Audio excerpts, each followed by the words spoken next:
Welcome to my channel.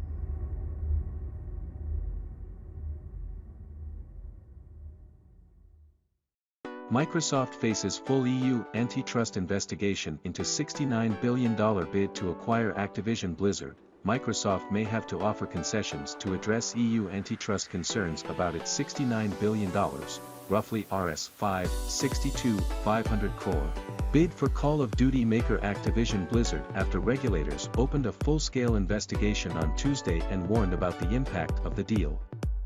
The U.S. software company, which announced the deal in January, is betting Activision's stable of games will help it compete better with leaders Tencent and Sony.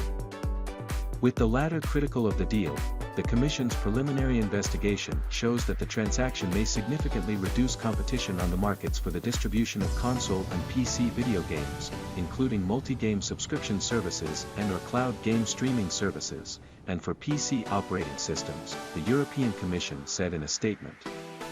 The preliminary investigation suggests that Microsoft may have the ability, as well as a potential economic incentive, to engage in foreclosure strategies vis-a-vis Microsoft's rival distributors of console video games. It added, Microsoft said it would work with the EU antitrust watchdog to address valid marketplace concerns. Sony, as the industry leader, says it is worried about Call of Duty, but we've said we are committed to making the same game available on the same day on both Xbox and PlayStation.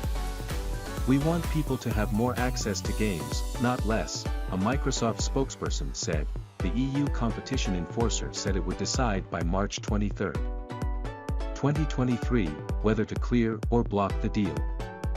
Reuters reported on October 31 that Microsoft would face an extensive EU probe after declining to offer remedies during the preliminary EU review of the deal. Britain's antitrust watchdog is also investigating the acquisition, with similar concerns to its EU peer.